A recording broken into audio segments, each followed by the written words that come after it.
self-preparation. Be ready for tomorrow by doing all that you can today, setting your goals. Set a goal that will make you stretch for what it will make of you to achieve it. What a brand new reason for setting goals. What an all-encompassing challenge to have a better vision of the future, to see what it will make of you to achieve it. So there you have the two components of positive self-direction. Number one, self-knowledge, knowing who you are and what you want to do with your life. And number two, self-preparation, getting ready for the opportunities before they come your way. You need both aspects for positive self-direction, figuring out who you are and what you want, and being prepared for the day you reach your goals, being ready, being worthy, becoming the person you need to be in pursuit of what you want. What good is an opportunity if you're not prepared to take advantage of it?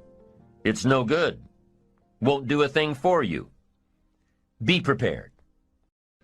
Self-preparation. The benefits are, number one, it moves you toward your goals, and number two, it refuels your ambition. Be prepared. Get ready. This method of self-preparation involves 3 steps. Step 1. Carefully consider where the next opportunity for reaching your goal will originate. Where will it come from? Will it come from networking with your colleagues? Will it come from reading the last book that you bought? The book that's still sitting on your shelf waiting to give you some answers?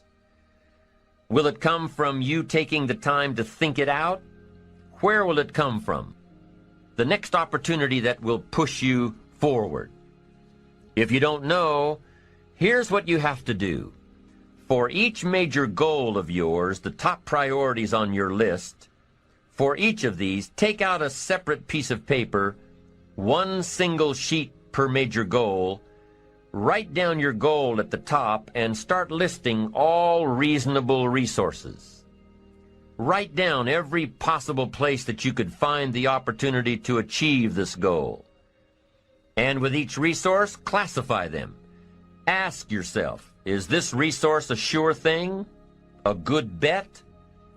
About even chances? Unlikely? A long shot? Ask yourself these questions and classify all of the resources you have written down. That's the first step. The second step in this method of self-preparation is to make sure you know what you need to do to be prepared for your opportunities. Go through your entire list of goals and resources and classify them. Break each resource into concrete steps of preparation. Start by working on the sure bets first, and then move down the line. The long shots will come through every so often, but start with the resources that will serve you best now. Get ready for the opportunities before they come your way. Step 3 in the self-preparation method is to do all you can to make each opportunity more likely to happen.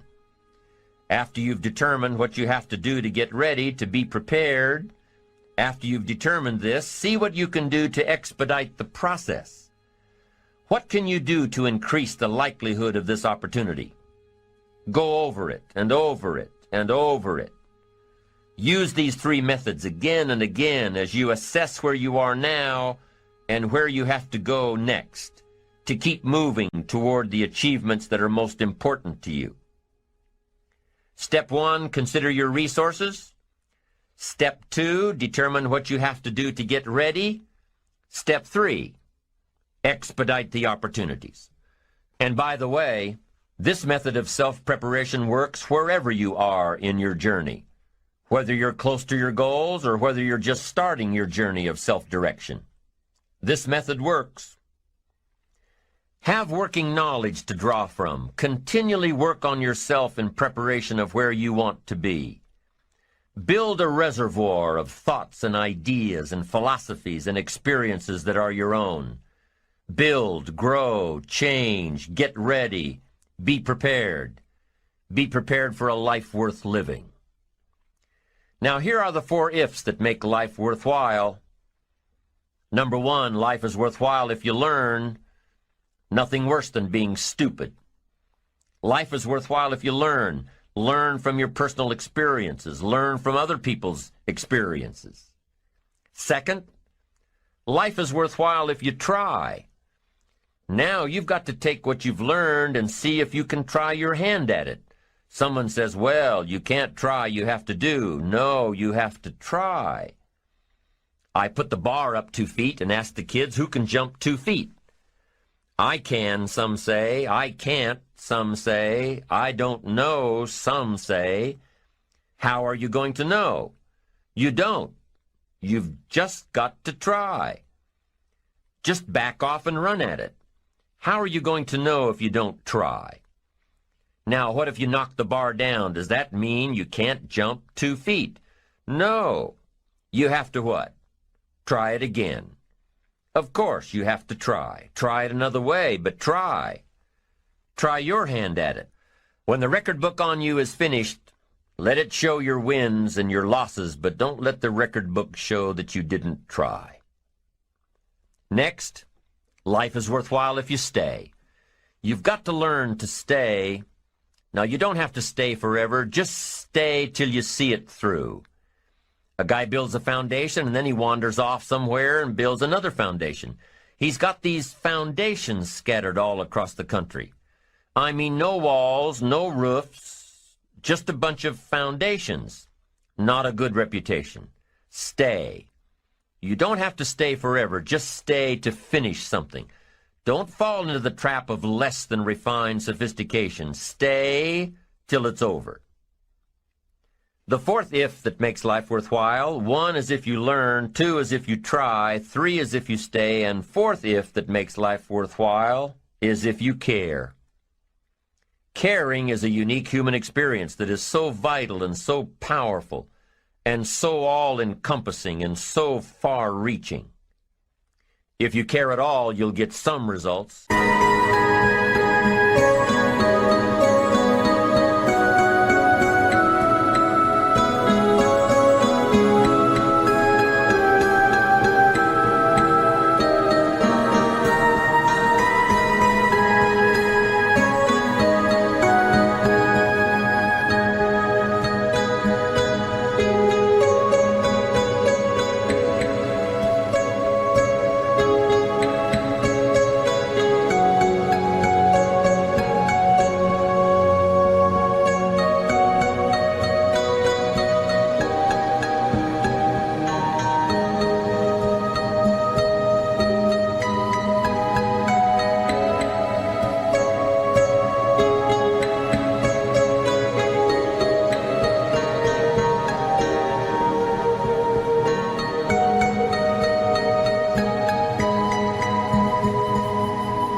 If you care enough, you can get magnificent results.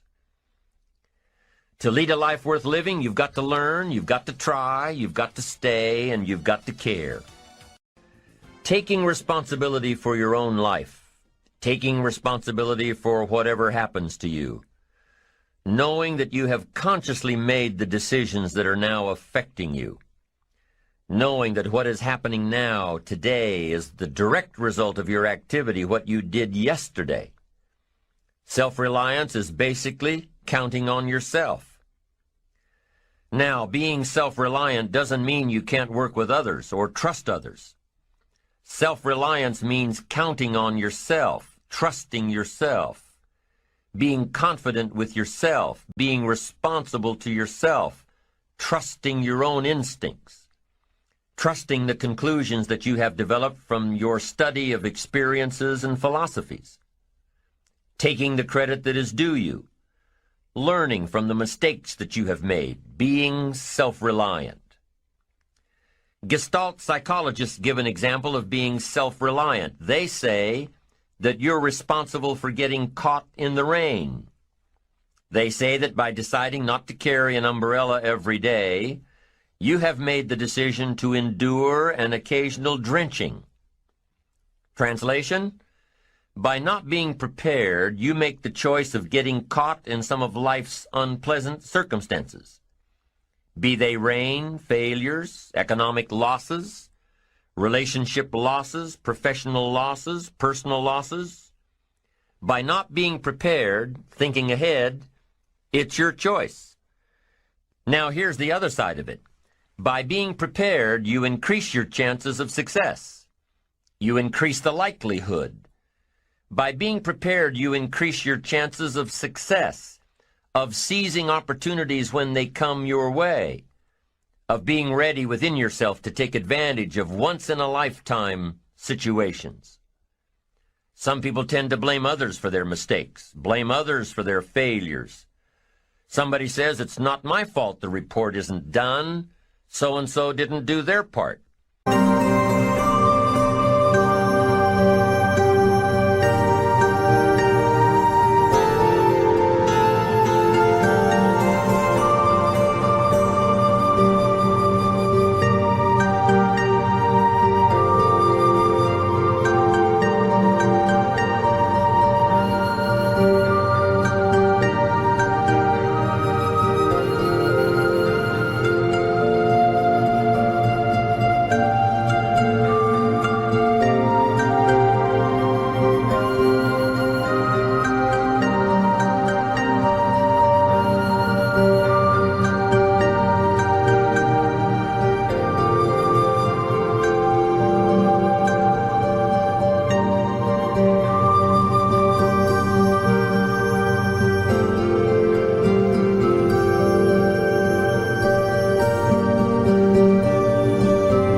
Of course it's your fault.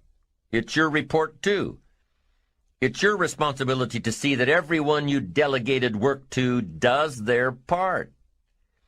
Now, you can't control what others around you do, but it's in your own best self-interest, your enlightened self-interest, that you stay on top of things, especially if it's going to affect your future. You think your boss cares that John didn't do his part?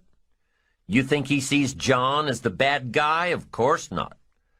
All he sees is that the report isn't done, bottom line. Be responsible for the things that affect you. You can make sure you're more responsible by checking in with those people who are working with you, the people who make up your team. You can be more responsible by saying, "Hey, John, how are you doing with your part? Do you need some help? Can we put somebody else in here to help you finish?" Now, if John consistently doesn't handle his part, you've got to replace John. If he isn't doing his share, you've got to find somebody that will. Or what? It will negatively affect you. You can't wake up in the morning that the project is due hoping and wishing that John has done his part. No, you've got to be responsible because it's going to affect your career too. Now, my approach to my better future very early on in my career was to just go through the day with my fingers crossed. And I used to say something like, "I sure hope things will change for the better." Then here's what I found out. They're not going to change. Somebody says, "Well then, how will my life ever change?" Answer, when you change. When you change, when you get better, it'll get better. If you change, it'll all change. Don't put it on someone else. Hope that someone else will change it for you. Take responsibility for yourself. Take personal responsibility.